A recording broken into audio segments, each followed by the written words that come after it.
Welcome to all the students in fourth session of chapter 2 solution. We discuss here in this lecture a relation between elevation in boiling point and molar elevation constant. So relation between elevation in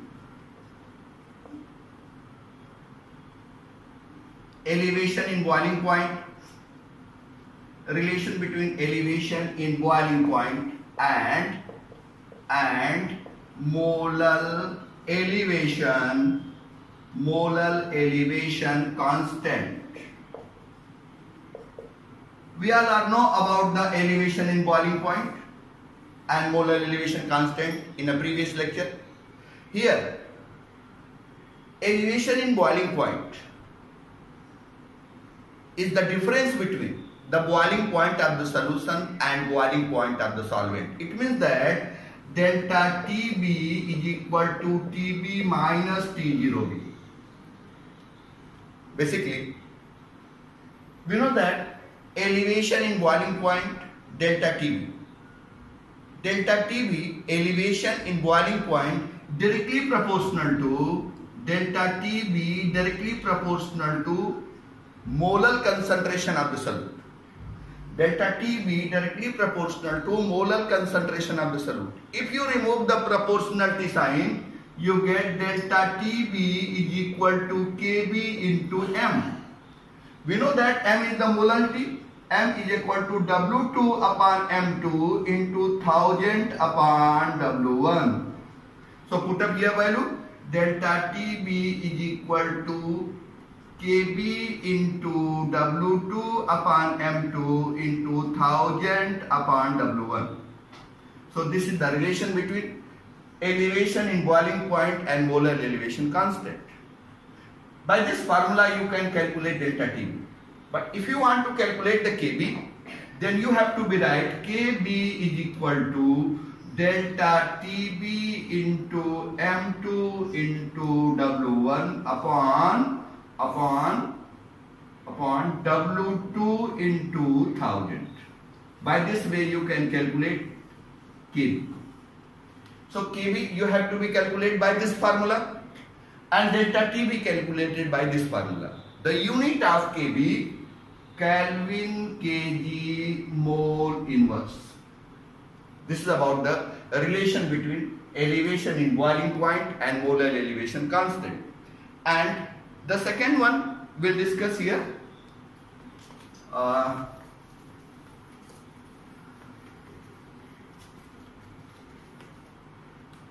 Depression in freezing point. Depression in freezing point. Depression in freezing point, which is represented as delta TF. Freezing point of the solution is less as compared to pure solvent. This decrease in freezing point of the solution is called depression in freezing point, represented by delta TF. Suppose freezing point of the solvent is T0F and freezing point of the solution is TF. So TF minus T0F minus TF is equal to delta TF. By this formula you can calculate depression in freezing point of the solution. Like previous one, what is the molar depression constant? Molar depression constant. If gram molecular weight of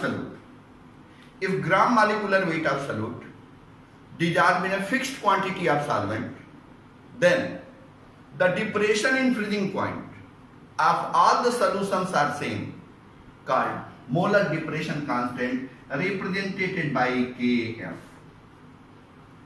Then we'll discuss about the relation between depression in freezing point, relation between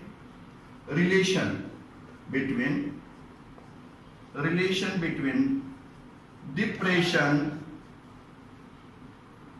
in freezing point, relation between depression in freezing point and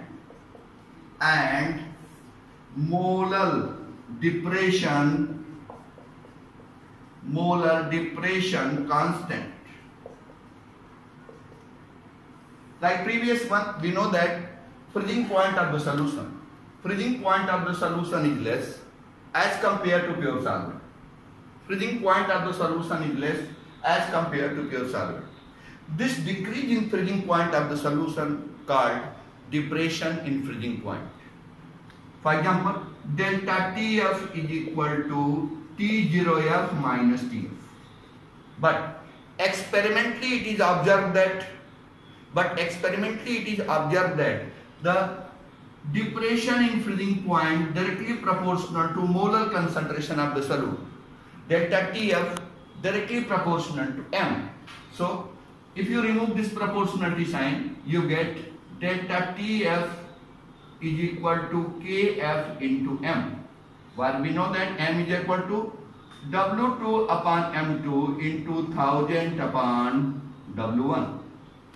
So if you put up the value of M, you get delta TF is equal to KF into W2 upon M2 into 1000 upon W1. By this formula you can calculate delta TF. If you want to calculate KF, similarly like the previous one, you have to calculate KF by the formula KF is equal to delta TF into M2 into W1 upon W2 into 1000. By this formula you have to calculate KF.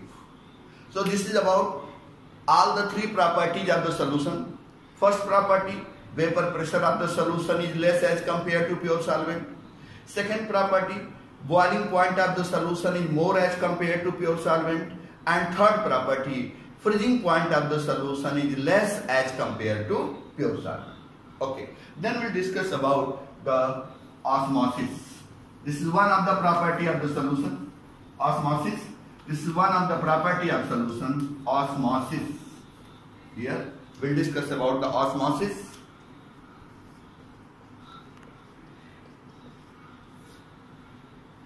Flow of the solvent particle. Flow of the solvent particle from lower concentration to higher concentration through a semi-permeable membrane is called as osmosis. So the solvent particle can flow from lower concentration to higher concentration. Do not solute particle. The membrane which can only allow to pass the solvent particles through it. They do not allow to pass the solute particle. This membrane is called as semi-permeable membrane. Semi-permeable membrane is a membrane which can only allow to pass the solvent particles through them. They do not allow to pass the solute particle. This membrane is called as semi-permeable membrane. Cell phone paper, parchment paper, cell wall of animal kidney, copper ferrocyanide are several examples of the semi-permeable membrane. The flow of the solvent particles from lower concentration to higher concentration is called as osmosis. The flow of the solvent particles takes place from lower concentration to higher concentration till the concentration of both of the solution are not equal. The pressure which just stop the process of osmosis. When two different concentrated solutions are separated by a semi-permeable membrane, but they are in contact, this pressure is called as osmotic. This pressure is called as osmotic pressure. Osmotic pressure represented by pi. We can calculate osmotic pressure. By the formula pi is equal to WRT upon MV, where pi is the osmotic pressure of the solution, W is the weight of solute, R is the gas constant, T is the absolute temperature, M is the molecular weight of solute, and V is the volume of the solution. Then one of the very important theory which is given in your book, abnormal molecular weight, abnormal molecular weight, abnormal molecular weight and Wand's half factor, I. Abnormal molecular weight and Wand's half factor I. When polar solute dissolve in a polar solvent, the solute particle get dissociated and the number of the solute particles increases.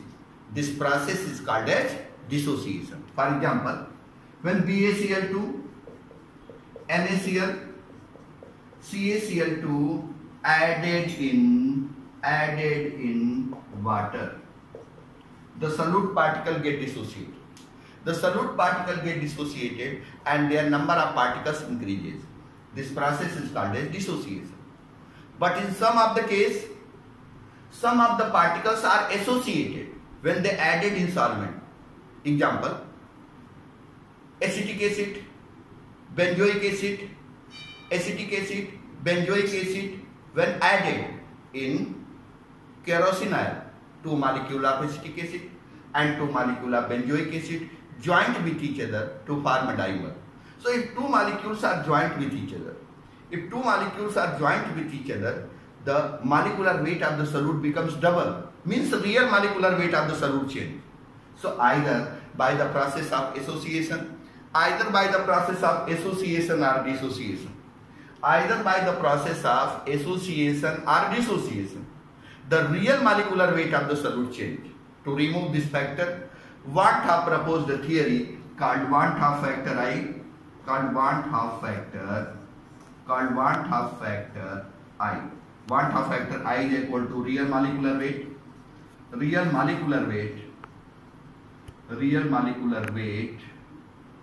upon abnormal molecular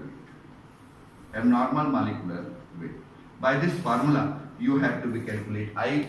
And remember once again, if I is greater than 1, dissociation. If I less than 1, association. If I equal to 1, neither association nor dissociation. If I is equal to 1, neither association nor dissociation. If I is equal to 1, dissociation. If I is less than 1, association. If I is equal to 1, neither association, neither dissociation. So Wand half factor I is one of the important formula to remove the increase in molecular weight of the solute or decrease the molecular weight of the solute. Okay. If any substance dissociated, the degree of dissociation, or if any substance is associated, the degree of association calculated by the formula, the degree of dissociation and the degree of association calculated by the formula. It is written in the book. Degree of dissociation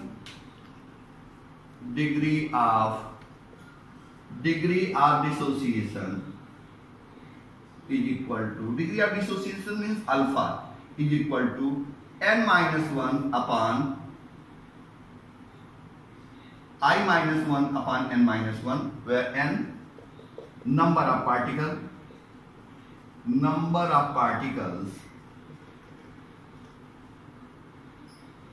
dissociate, and degree of association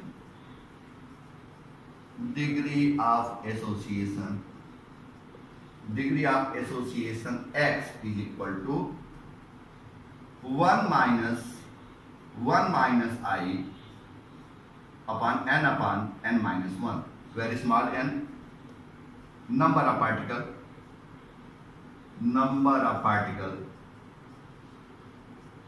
associate.